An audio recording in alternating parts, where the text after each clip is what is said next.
కృష్ణశాస్త్రి విభాగము 3 చెప్పుకుందాం.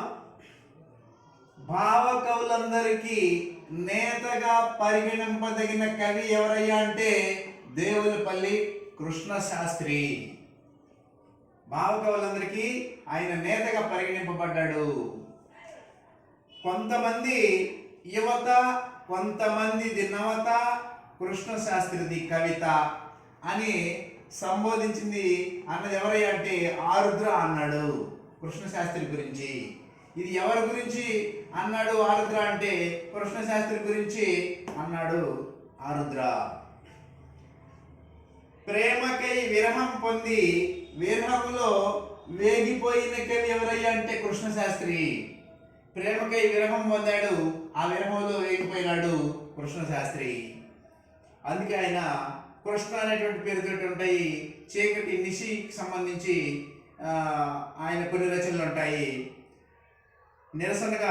నిరసనకు సంకేతంగా ఆయన చీకటిని వర్ణిస్తూ రాసిన కవిత్వం కూడా మనకు కనిపిస్తుంది.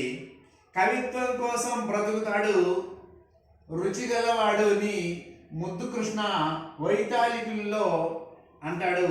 ఎవరి గురించి అంటే కృష్ణశాస్త్రి గురించి.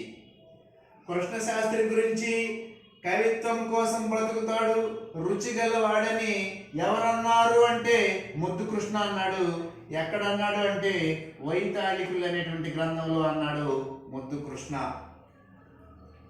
ఏకేశ్వరోపాసన, సంస్కరణ ప్రియత్వం, కవిత్వ లక్షణాలు ఎవరివి అని అడిగితే దేవులపల్లి కృష్ణశాస్త్రివి అని చెప్పాలి. దేవులపల్లి కృష్ణశాస్త్రి గారి కవిత లక్షణాలు ఏంటి అంటే ఏకేశ్వరోపాసన, సంస్కరణ ప్రియత్వము. అయితే గుణము లేని వానిదే కులమైతేనేమి అని అంటాడు దేవులపల్లి కృష్ణశాస్త్రి.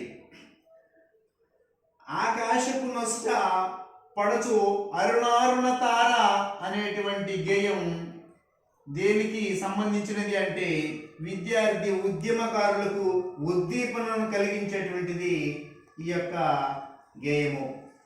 విద్యార్థుల ఉద్యమకారులకు ఉద్దీపనగా కలిగినటువంటి గేయం ఏది అంటే ఆకాశపు నొసట పడచు అరుణారుణ తార అనేటువంటి గేయం అని చెప్పుకోవాలి.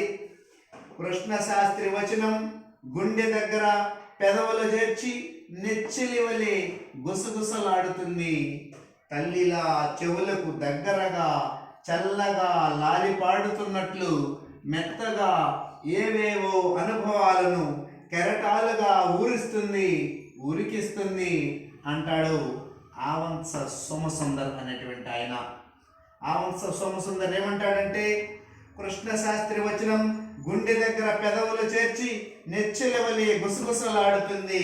తల్లిలా చెవులకు దగ్గరగా చల్లగా లాలిపాడుతున్నట్లు మెత్తగా ఏవేవో అనుభవాలను కెరటాలుగా ఉరికిస్తుంది అంటాడు ఆవంస సోమసుందర్. కృష్ణశాస్త్రి ప్రకృతి అందాలకు ముగ్ధుడై రాసినటువంటి పాట ఏదయ్యా అంటే ఆకులో ఆకునై కొమ్మలో కొమ్మనై నునులేత రెమ్మనై ఈ అడవి దాగిపోనా అని అనేటువంటి ఈ సినీ గేయము ఎవరిది అంటే కృష్ణశాస్త్రిది. ఈయన ప్రేమకై విరహం పొందినటువంటి వాడైనా కానీ ప్రకృతి ప్రేమికుడుగా స్వేచ్ఛా కవితకు సంకేతంగా ఆయన ఈ పాటను రాయడం అనేటువంటిది జరిగింది. ధన్యవాదాలు.